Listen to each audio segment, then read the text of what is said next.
Poland کے ایک چھوٹے سے قصبے میں ایک غریب لڑکی رہتی تھی۔ اس کا نام مانیا سکلوڈووسکا تھا۔ وہ ٹیوشن پڑھا کے گزر بسر کرتی تھی۔ 19 برس کی عمر میں وہ ایک امیر خاندان کی 10 سال کی بچی کو پڑھاتی تھی۔ بچی کا بڑا بھائی اس میں دلچسپی لینے لگا، وہ بھی اس کی طرف مائل ہو گئی، چنانچہ دونوں نے شادی کرنے کا فیصلہ کر لیا۔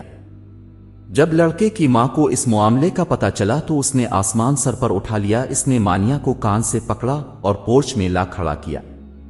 اس نے آواز دے کے سارے نوکر جمع کیے اور چلا کر کہا، دیکھو، یہ لڑکی جس کے پاس پہننے کے لیے کپڑے نہیں ہے، جس کے جوتوں کے تلووں میں سوراخ ہے، اور جسے 24 گھنٹے میں صرف ایک بار اچھا کھانا نصیب ہوتا ہے، اور وہ بھی ہمارے گھر سے۔ یہ لڑکی میرے بیٹے کی بیوی بننا چاہتی ہے، یہ میری بہو کہلانے کی خواہش پال رہی ہے۔ تمام نوکروں نے قہقہا لگایا اور خاتون دروازہ بند کر کے اندر چلی گئی۔ مانیا کو یوں محسوس ہوا جیسے کسی نے اس کے اوپر تیزاب کی بالٹی الٹ دی ہو۔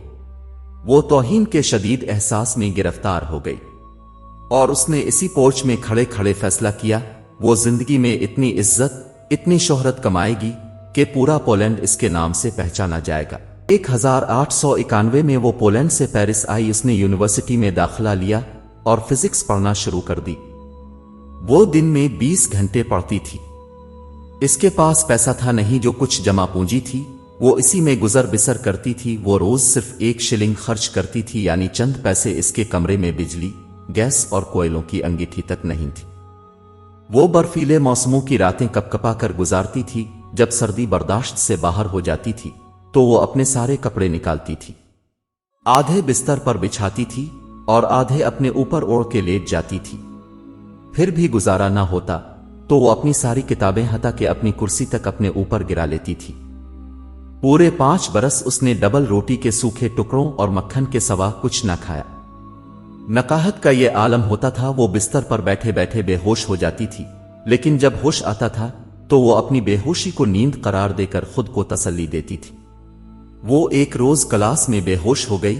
ڈاکٹر نے اس کا معائنہ کرنے کے بعد کہا، اب کو دوا کی بجائے دودھ کے 1 گلاس کی ضرورت ہے۔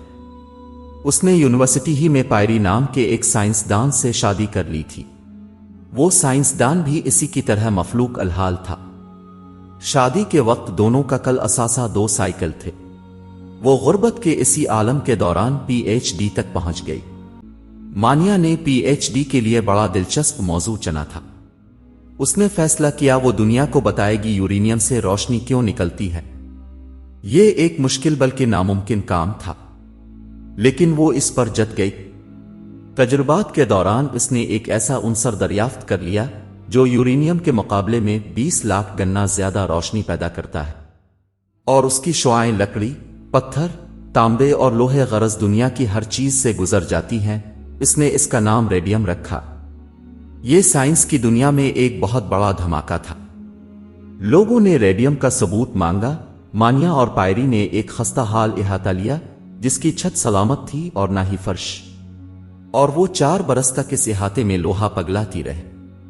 انہوں نے تن و تنہا 8 ٹن لوہا پگھلایا اور اس میں سے مٹر کے دانے کے برابر ریڈیم حاصل کی۔ یہ 4 سال ان لوگوں نے گرمیاں ہوں یا سردیاں اپنے اپنے جسموں پر جھیلیں۔ بھٹی کے زہریلے دھوئیں نے مانیا کے پھیپھڑوں میں سوراخ کر دیے، لیکن وہ کام میں لگی رہی اور اس نے ہار نہ مانی، یہاں تک کہ پوری سائنس اس کے قدموں میں جھک گئی۔ یہ ریڈیم کینسر کے لاکھوں کروڑوں مریضوں کے لیے زندگی کا پیغام لے کر آئی۔ ہم آج جسے شعاعوں کا علاج کہتے ہیں، یہ مانیا ہی کی ایجاد تھی۔ اگر وہ لڑکی 4 سال تک لوہا نہ پگھلاتی تو آج کینسر کے تمام مریض مر جاتے۔ یہ لڑکی دنیا کی واحد سائنسدان تھی جسے زندگی میں 2 بار نوبل پرائز ملا، جس کی زندگی پر 30 فلمیں اور سینکڑوں کتابیں لکھی گئیں، اور جس کی وجہ سے آج سائنس کے طالب علم پولینڈ کا نام آنے پہ سر سے ٹوپی اتار اس ملک کو سلام عقیدت پیش کرتے ہیں۔ جب دنیا نے مادام کیوری کو اس ایجاد کے بدلے اربوں ڈالر کی پیشکش کی تو اس نے پتہ ہے کیا کہا؟ اس نے کہا، میں یہ دریافت صرف اس کمپنی کو دوں گی جو پولینڈ کی ایک بوڑھی عورت کا مفت علاج کرے گی۔ جی ہاں، وہ امیر پولش عورت جس نے کبھی کیوری کو کان سے پکڑ کر باہر نکال دیا تھا۔ وہ عورت کینسر کے مرض میں مبتلا ہو چکی تھی اور وہ اس وقت بستر مرگ پر پڑی تھی۔